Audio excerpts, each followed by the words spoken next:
ಸಾಂಬ ಸದಾ ಶಿವ ಸಾಂಬ ಸದಾ ಶಿವ ಸಾಂಬ ಸದಾ ಶಿವ ಸಾಂಬ ಶಿವ ನಟವರ ಸುಂದರ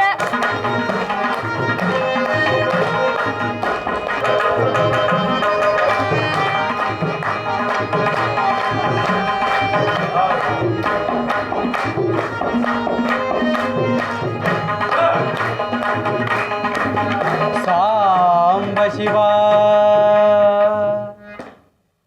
ಸುವರ್ಣ ಲಂಕೆ ಎಲ್ಲಿ ನೋಡಿದರೂ ಚಿನ್ನದ ಅರಮನೆಗಳು, ವೈಭವೋಪೇತವಾದಂತಹ ರಾಜ್ಯ ಲಂಕೆ.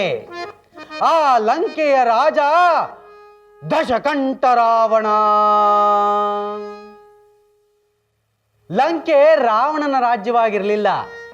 ಮೊದಲು ಅದು ಕುಬೇರನ ರಾಜ್ಯವಾಗಿತ್ತು. ಕುಬೇರ ರಾವಣನ ಸಹೋದರ.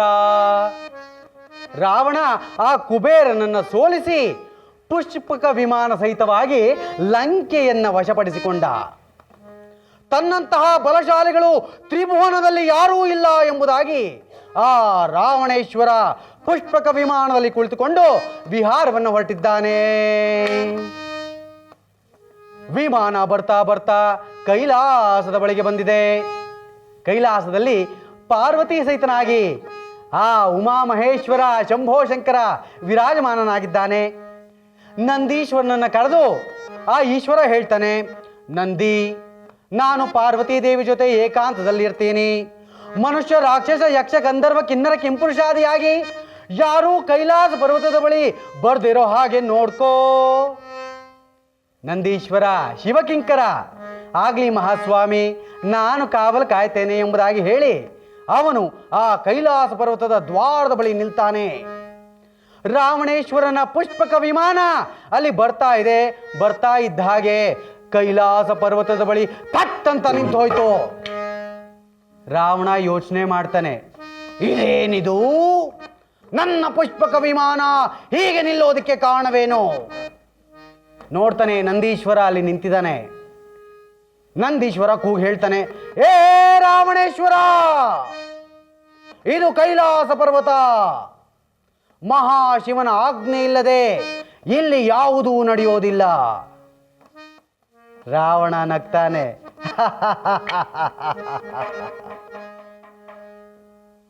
ಅವನಿಗೆ ತನ್ನ ಬಲದ ಬಗ್ಗೆ ಅಪರಿಮಿತವಾದ ವಿಶ್ವಾಸ, ನಂಬಿಕೆ. ಹಾಗಾಗಿ ಈಶ್ವರನ ಬಗ್ಗೆಯೂ ಅವನು ಯೋಚನೆ ಮಾಡ್ತಾ ಇಲ್ಲ. ಆದರೇನಂತೆ, ಎಲ್ಲವೋ ನಂದೀಶ್ವರ, ಕಪಿ ಮುಸುಡಿಯವನೇ, ನೀನು ನನಗೆ ಹೇಳಲು ಯಾರು? ನಂದೀಶ್ವರನಿಗೆ ಅಸಾಧ್ಯವಾದ ಕೋಪ ಬಂತು. ನನ್ನನ್ನು ಕೋತಿಯ ಮೂತಿ ಎಂದು ಹೇಳಿದೆಯಲ್ಲವೇ?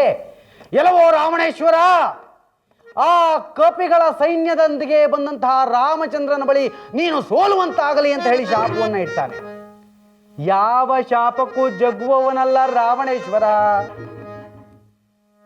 ನಾನು ಈ ಕೈಲಾಸ ಪರ್ವತವನ್ನ ಎತ್ತಿ ಬಿಸಾಕಿಬಿಡ್ತೇನೆ, ಆಮೇಲೆ ನಾನು ಪುಷ್ಪಕ ವಿಮಾನದಲ್ಲಿ ಮುಂದೆ ಹೋಗ್ತೇನೆ ಎಂಬುದಾಗಿ ನಿರ್ಧಾರವನ್ನು ಮಾಡಿ ತನ್ನ 20 ತೋಳುಗಳನ್ನ ಚಾಚಿ ಕೈಲಾಸ ಪರ್ವತವನ್ನ ಎತ್ತೋದಕ್ಕೆ ನೋಡ್ತಾನೆ. ಅಷ್ಟರಲ್ಲಿ ಆಕಾಶ ಮಾರ್ಗವಾಗಿ ತ್ರಿಲೋಕ ಸಂಚಾರಿಗಳಾದಂತಹ ನಾರದರು ಹೋಗ್ತಾ ಇರ್ತಾರೆ. ನೋಡ್ತಾರೆ, ರಾವಣೇಶ್ವರ ಏನೋ ಮಾಡ್ತಾ ಇದ್ದಾನೆ. ಎಷ್ಟೇ ಆದರೂ ರಾವಣ ಅವರ ಮೊಮ್ಮಗನಾಗಬೇಕು. ನಾರಾಯಣ ನಾರಾಯಣ ಅಂತ ಹೇಳಿ ಥಟ್ ಅಂತ ಪ್ರತ್ಯಕ್ಷರಾದ್ರು. ಎಲ್ಲವೋ ರಾವಣೇಶ್ವರ, ಏನು ಮಾಡ್ತಾ ಇದೆಯಪ್ಪ? ನಾರದರೆ ಸರಿಯಾದ ಸಮಯಕ್ಕೆ ಬಂದ್ರಿ. ನನ್ನ ಬಲ ಪರಾಕ್ರಮವನ್ನು ನೋಡಿ, ನನ್ನ ಪರಾಕ್ರಮದ ಬಗ್ಗೆ ತ್ರಿಲೋಕಗಳಿಗೂ ಹೋಗಿ ತಿಳಿಸಿ. ಅಪ್ಪ, ನಿನ್ನ ಪರಾಕ್ರಮದ ಬಗ್ಗೆ ತಿಳಿಸೋದೇನು ಬಂತು? ಮೊದಲು ಏನು ಮಾಡ್ತಿದ್ಯಾ ಅದನ್ನು ಹೇಳೋ. ರಾವಣ ಅಂತಾನೆ, ನಾರದರೆ ನಾನು ಪುಷ್ಪಕ ವಿಮಾನದಲ್ಲಿ ಬರ್ತಾ ಇದ್ದೆ. ಈ ಕೈಲಾಸ ಪರ್ವತ ನನ್ನನ್ನು ಮುಂದಕ್ಕೆ ಹೋಗೋದಕ್ಕೆ ಬಿಡ್ತಾ ಇಲ್ಲ. ಹಾಗಾಗಿ ಕೈಲಾಸ ಪರ್ವತವನ್ನು ಎತ್ತಿ ಬಿಸಾಕ್ಬಿಡ್ತೀನಿ, ಆಮೇಲೆ ನಾನು ಮುಂದಕ್ಕೆ ಹೋಗ್ತೀನಿ.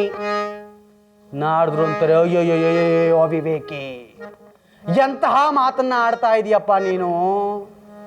ಕೈಲಾಸ ಪರ್ವತ ಅಂದ್ರೇನು? ಅದನ್ನು ಬಿಸಾಕೋಣ ಅಂದ್ರೇನು? ನಿನಗೇನಾದರೂ ಬುದ್ಧಿಭ್ರಮಣೆ ಆಗಿದೆಯಾ? ನಾರದ್ರೆ, ನನ್ನ ಪರಾಕ್ರಮದ ಬಗ್ಗೆ ನಿಮಗೆ ಏನು ಗೊತ್ತು?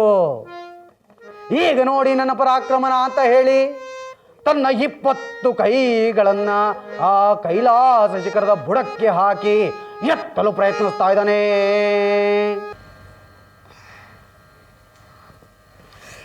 ಒಂದು ನಿಮಿಷ ಪ್ಲೀಸ್.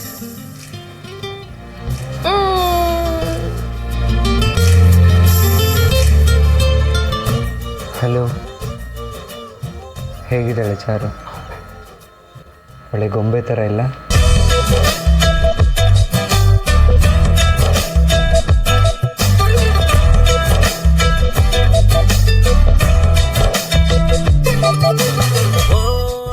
ಗೊಂಬೆ ಅಲ್ವೋ ಮುಟ್ಟಾಳ, ಗೋಸುಂಬೆ.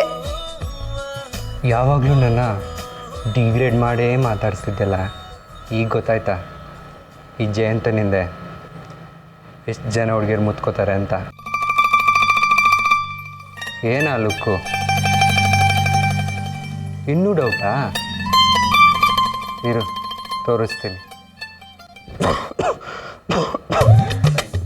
ಜಯಂತ್ ಅವರೇ, ಏನಾಯ್ತು? ಯಾರು ಕೆಟ್ಟ ದೃಷ್ಟಿ ಬಿತ್ತೋ ಏನೋ, ಕೆಮ್ಮು ಬರ್ತಾಯಿದೆ. ನೋಡಕೊಳ್ಳೆ ಲಡ್ಡು ಥರ ಇದ್ದೀರಾ. ಯಾರು ಹಾಳಾದವ್ರು ಕಣ್ಣು ಬಿತ್ತೋ ಏನೋ.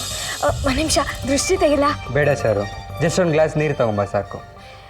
ಒಂದು ನಿಮಿಷ ತರ್ತೀನಿ.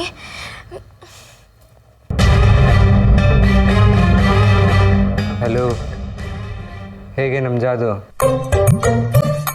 ಮ್ಯಾಗ್ನೆಟ್ ಇದ್ದಂಗಮ್ಮ. ಹುಡುಗಿರು ಕ್ಷಣದಲ್ಲೇ ಅಟ್ರಾಕ್ಟ್ ಆಗಿಬಿಡ್ತಾರೆ.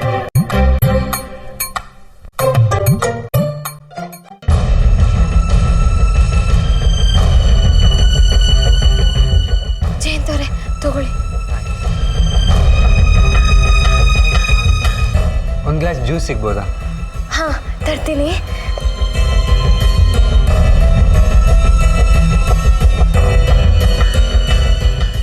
ಎಂ ಹೇಗೆ? ಸೂಪರ್. ಕಂತೆಗೆ ತಕ್ಕ ಬೊಂತೆ ಅಂತಾರಲ್ಲ, ಹಾಗಿದೆ ನಿಮ್ಮ ಜೋಡಿ. ಮಿಸ್ಟರ್, ಬೇಗ ಮದುವೆ ಆಗಿ ನಿಮ್ಮ ದೊಂಬರಾಟ ನೋಡೋಕ್ಕಾಗ್ತಿಲ್ಲ.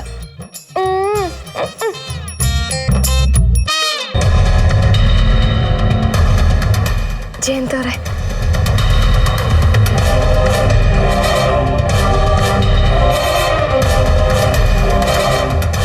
ಅದ್ಯಾಕೆ ಹಾಗಾಡುತ್ತೆ? ಹೊಟ್ಟೆ ಉರಿಯೋದಕ್ಕೆ. ನೀವು ಜ್ಯೂಸ್ ಕುಡೀರಿ.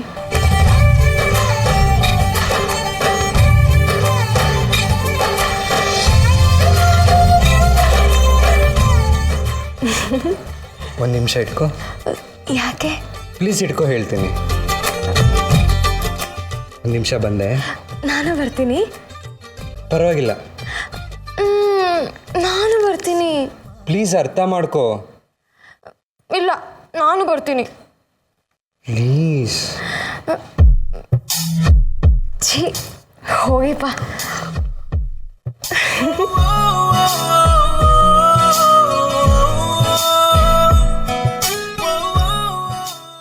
ಏ ಚಾರು, ಬಾರ ಇಲ್ಲಿ.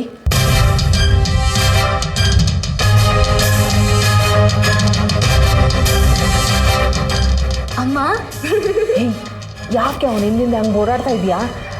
ನೋಡಿದವ್ರು ಏನು ಅನ್ಕೋತಾರೆ? ಅಮ್ಮ ಅದು ನೀನು ಹೀಗೆ ಆಡ್ತಿದ್ರೆ ಅವ್ನು ಹೆದರ್ಕೊಂಡಿಲ್ಲ, ಅದು ಓಡೋಗ್ಬಿಡ್ತಾನಷ್ಟೇ. ನೀನು ಹಿಂಗೆ ಮಾಡೋದ್ರಿಂದ 3 ಕಾಸಿನ ಬೆಲೆ ಇರಲ್ಲ ಕಡೆ. ಅಮ್ಮ, ಬಾಯ್ ಮೇಲೆ ಬರೆ ಹಾಕ್ಬಿಡ್ತೀನಿ. ಕೊಡ್ಬಿಡಿ ಇಲ್ಲಿ, ಕೊಡ್ಬಿಡಿ.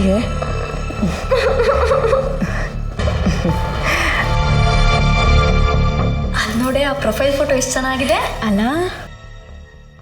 ಝೂಮ್ ಮಾಡು. ಛಾಯಾ, ಎಷ್ಟು ಮಜಾ ಇದೆ ಅಲ್ವಾ ಚಾಟ್ ಮಾಡೋದಕ್ಕೆ? ಹ್ಞೂ ಕಣೆ, ನಮ್ಮನೇಲೂ ಕಂಪ್ಯೂಟರು ಇಂಟರ್ನೆಟ್ಟು ಇದ್ದಿದ್ರೆ ಎಷ್ಟು ಚೆನ್ನಾಗಿರ್ತಿತ್ತು. ನಮ್ಮ ಮನೇಲಿ ನಮ್ಮ ಅಪ್ಪ ಅನ್ನೋ ಪ್ರಾಣಿ ಇದೆಯಲ್ಲ, ಅದು ನಮಗೆ ಯಾವುದಕ್ಕೂ ಬಿಡಲ್ಲ. ಎಲ್ಲದಕ್ಕೂ ಕೊಯ್ಯ ಅಂತ ಬಡ್ಕೋತಾನೆ ಇರ್ತಾರೆ. ನೀನೇ ಲಕ್ಕಿ ಕಣೆ ಮೇಘ, ಆರಾಮಾಗಿ ಮನೇಲೇ ಕೂತ್ಕೊಂಡು ಯಾವಾಗ ಬೇಕಾದರೂ ಫ್ರೆಂಡ್ಸ್ ಜೊತೆ ಚಾಟ್ ಮಾಡ್ಬೋದು.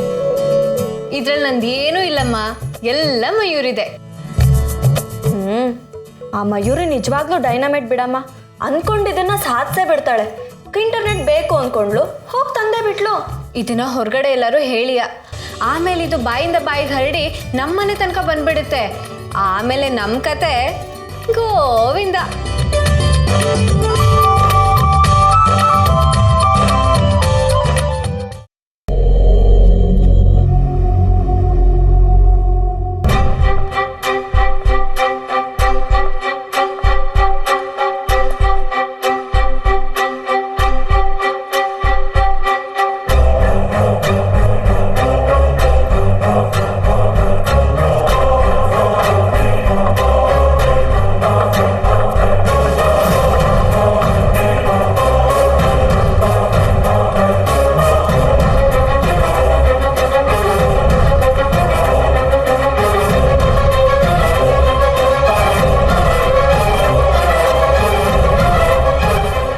ಕೈಕಸಾದೇವಿ ರಾವಣನ ಅಭ್ಯುದಯಕ್ಕಾಗಿ ಲಂಕೆಯ ಸಮುದ್ರ ದಡದಲ್ಲಿ ಮರಳಿನಲ್ಲಿ ಲಿಂಗವನ್ನು ಮಾಡಿ ಆ ಮಹಾದೇವನನ್ನ ಪೂಜೆ ಮಾಡ್ತಾ ಇದ್ದಾಳೆ.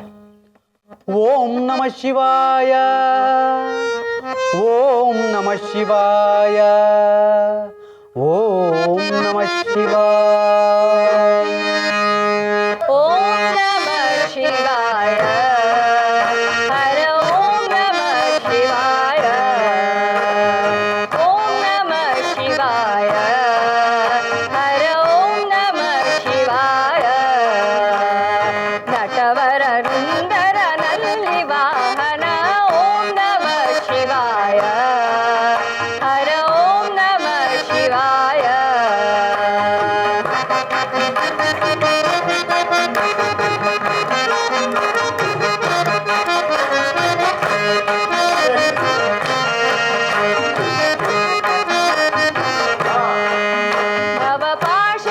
भवपाशनाशईशा,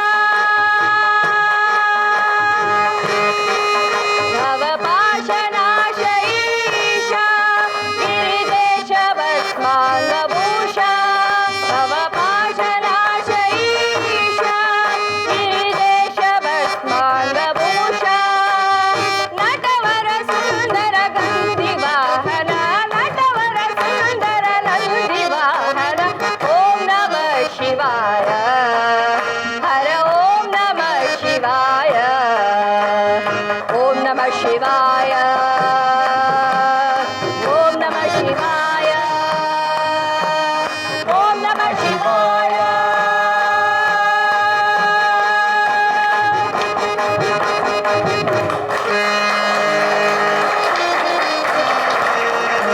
ಶಿವ ಶಂಕರ ಮೃತ್ಯುಂಜಯ ಕೈಲಾಸವಾಸ, ನನ್ನ ಮಗನಾದ ರಾವಣೇಶ್ವರನ ಅಭ್ಯುದಯ ನಿನ್ನ ಹೊಣೆ ಸ್ವಾಮಿ.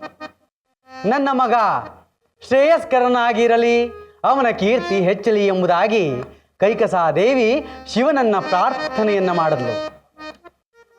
ಅವಳ ಭಕ್ತಿಯನ್ನ ನೋಡಿ ಮಹಾದೇವ ಮೆಚ್ಚಿದ್ದಾನೆ, ಮುಗುಳ್ನಕ್ಕಿದ್ದಾನೆ. ಆಹಾ, ಎಂತಹ ಭಕ್ತಿ ಕೈಕಸಾದೇವಿಯದು! ಇದನ್ನು ನೋಡಿದಂತಹ ದೇವತೆಗಳೆಲ್ಲ ನಿಂಬೆರಗಾದ್ರು. ಅಬ್ಬಬ್ಬಾ, ಎಂತಹ ಭಕ್ತಿ!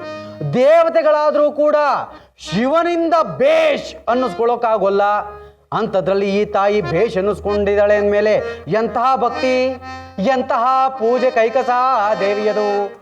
ನಾವು ಕೂಡ ಪೂಜೆಯಲ್ಲಿ ಪಾಲ್ಗೊಳ್ಬೇಕು, ಶಿವನಿಗೆ ನಮಸ್ಕಾರವನ್ನು ಮಾಡಬೇಕು ಎಂಬುದಾಗಿ ದೇವತೆಗಳೆಲ್ಲ ದರ ದರ ದರ ದರ ಭೂಲೋಕಕ್ಕೆ ಬಂದಿದ್ದಾರೆ.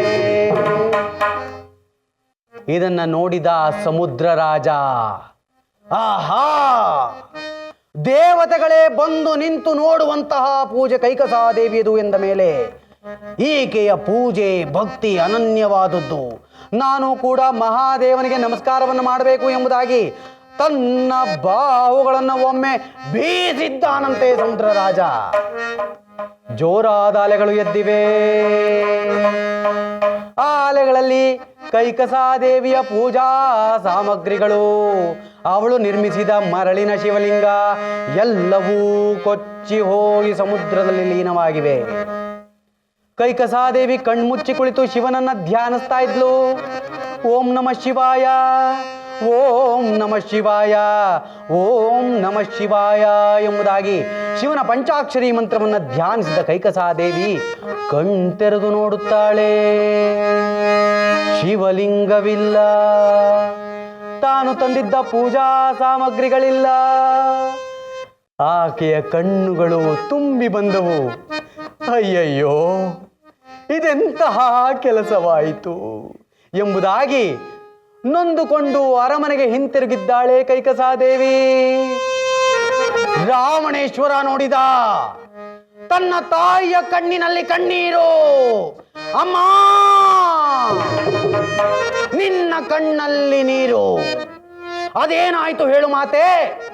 ನನ್ನಂತಹ ಮಗನಿದ್ದು ನೀನು ಕಣ್ಣೀರು ಹಾಕಬಾರದು, ಅದೇನಾಯ್ತು ಹೇಳು? ರಾವಣ ಕಂದ, ನಾನು ಪೂಜೆ ಮಾಡ್ತಾ ಇದ್ದೆ. ಆ ಸಮುದ್ರ ರಾಜ ಪೂಜಾ ಸಾಮಗ್ರಿಗಳನ್ನ ಲಿಂಗ ಸಮೇತವಾಗಿ ಕೊಚ್ಕೊಂಡು ಹೋಗ್ಬಿಟ್ನಪ್ಪ. ನಾನಿನ್ನು ಬದುಕಿರಬಾರ್ದು ಕಣೋ. ಯಾವುದೇ ವಿಘ್ನಗಳು ಬಂದರೂ ಕೂಡ ಅದನ್ನ ನಿವಾರಣೆ ಮಾಡುವಂಥವನು ಆ ನಮ್ಮ ಗಜಾನನ, ಮೋದಕ ಪ್ರಿಯ. ಅವನಿಗೆ ಮೋದಕಗಳನ್ನು ನೈವೇದ್ಯ ಮಾಡಿ ಅವನು ನಿಮ್ಮ ಅಭೀಷ್ಟವನ್ನು ನೆರವೇರಿಸ್ತಾನೆ. ದೇವತೆಗಳೆಲ್ಲ ವಿನಾಯಕನನ್ನ ಸ್ತೋತ್ರ ಮಾಡೋದಕ್ಕೆ ಪ್ರಾರಂಭ ಮಾಡ್ತಾರೆ. ಭಾಗ್ಯದ ಲಕ್ಷ್ಮೀ ಬಾರಮ್ಮ, ನಮ್ಮಮ್ಮನಿ ಸೌಭಾಗ್ಯದ ಲಕ್ಷ್ಮೀ ಬಾರಮ್ಮ.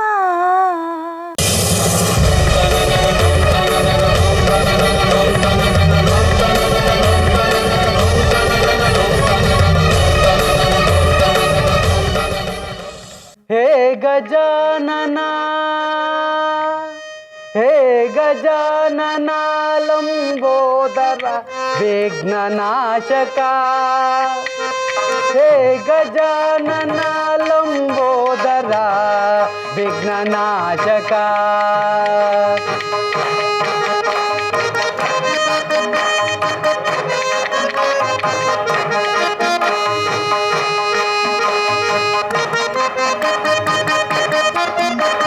ಮೋದಕ ಪ್ರಿಯನೇ, ಮೋದಕ ಪ್ರಿಯ, ಮಯೂರಿ, ವಿಘ್ನ ನಿವಾರಕ, ಮೋದಕ ಯಾಕಮ್ಮ? ಪ್ರಿಯನೇ, ವಿಘ್ನ ಮೇಘ ಎಲ್ಲಿ? ನಿವಾರಕ. ನನಗೆ ಗೊತ್ತಿಲ್ಲ ಅವಳು ಎಲ್ಲಿದ್ದಾಳೆ ಅಂತ.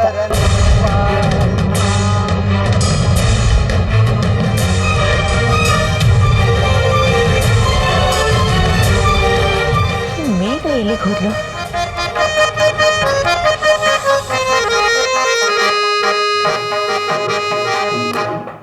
ದೇವತೆಗಳ ಸ್ತೋತ್ರವನ್ನು ಕೇಳಿ ಸಂತುಷ್ಟನಾದಂತಹ ವಿನಾಯಕ ಅವರ ಮುಂದೆ ಪ್ರತ್ಯಕ್ಷನಾಗಿದ್ದಾನೆ.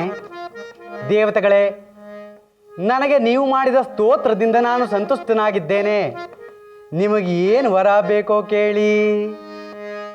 ದೇವತೆಗಳಂದ್ರು, ವಿನಾಯಕ, ಲೋಕ ಕಲ್ಯಾಣಾರ್ಥವಾಗಿ ನಾನು ನಿನ್ನನ್ನು ಕೇಳ್ತಾ ಇರೋದಿಷ್ಟೇ ಅಪ್ಪ. ಆ ದಶಕಂಠ ರಾವಣ ನಿಮ್ಮ ತಂದೆಯಾದಂತಹ ಮಹಾದೇವನನ್ನ ಕುರಿತು ಉಗ್ರವಾದ ತಪಸ್ಸನ್ನು ಆಚರಿಸ್ತಾ ಇದ್ದಾನೆ. ಮಹಾದೇವ ಏನಾದರೂ ಅವನಿಗೆ ಪ್ರತ್ಯಕ್ಷನಾಗಿ ಆ ಆತ್ಮಲಿಂಗವನ್ನು ದಯಪಾಲಿಸ್ಬಿಟ್ರೆ ಅಲ್ಲಿ ಕತೆ ಮುಗಿದು ಹೋಗುತ್ತೆ. ನೀನೇ ಏನಾದರೂ ಉಪಾಯ ಮಾಡಿದನ್ನು ತಪ್ಸು. ವಿಘ್ನೇಶ್ವರ ಅಂದ, ನೀವು ಹೇಳಿದಿರಲ್ಲ, ಇನ್ನು ಮುಂದೆ ನಾನು ನೋಡ್ಕೊಂತೀನಿ ಬಿಡಿ ಆ ರಾವಣನ ಕೆಲಸನ. ಇತ್ತ ರಾವಣ ಕಠೋರವಾಗಿ ತಪಸ್ಸನ್ನು ಆಚರಿಸ್ತಾ ಇದ್ದಾನೆ. ಶಿವ ಪ್ರತ್ಯಕ್ಷನಾಗಿಲ್ಲ. ರಾವಣನಿಗೆ ಕೋಪ ಬಂತು.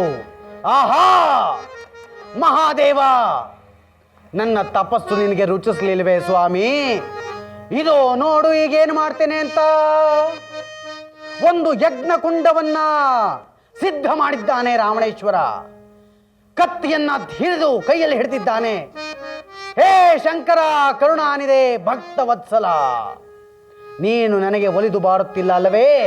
ಇದೋ ನೋಡು, ನಾನು ನನ್ನ ತಲೆಯನ್ನು ಕತ್ತರಿಸಿಕೊಳ್ಳುತ್ತೇನೆ ಎಂದು ಹೇಳಿ ಕತ್ತಿಯನ್ನ ಮೇಲಕ್ಕೆ ಎತ್ತಿ ಡಮ್ಮನೆ ಹೊಡೆದಿದ್ದಾನೆ. ದಶಕಂಠ ರಾವಣನ ಒಂದು ತಲೆ ಯಜ್ಞೇಶ್ವರನಿಗೆ ಆಹುತಿಯಾಗಿದೆ. ಶಿವ ಬರಲಿಲ್ಲ. ಮತ್ತೆ ರಾವಣ ಕತ್ತಿಯನ್ನ ಎತ್ತಿ ತನ್ನ ಇನ್ನೊಂದು ತಲೆಯನ್ನ ಕತ್ತರಿಸಿದ್ದಾನೆ. ಯಜ್ಞೇಶ್ವರನಿಗೆ ಆಹುತಿ ಕೊಟ್ಟಿದ್ದಾನೆ. ಹೀಗೆ ರಾವಣ ತನ್ನ 9 ತಲೆಗಳನ್ನು ಕತ್ತರಿಸಿಕೊಂಡು ಯಜ್ಞೇಶ್ವರನಿಗೆ ಆಹುತಿ ಕೊಟ್ಟು ಬಿಟ್ಟ. ಆದರೆ ಮಹಾದೇವ ಬಂದಿಲ್ಲ. ಭಕ್ತರನ್ನ ಕೆಲವೊಮ್ಮೆ ಪರೀಕ್ಷೆ ಮಾಡ್ತಾನಂತೆ ಮಹಾದೇವ, ಇವರ ತಾಳ್ಮೆ ಎಷ್ಟರದು ಅಂತ. ರಾವಣನ ತಾಳ್ಮೆಯನ್ನು ಕೂಡ ಪರೀಕ್ಷೆ ಮಾಡ್ತಾ ಇದ್ದ. ಹರ ಮಹಾದೇವ್ ಎಂದಿದ್ದಾನೆ.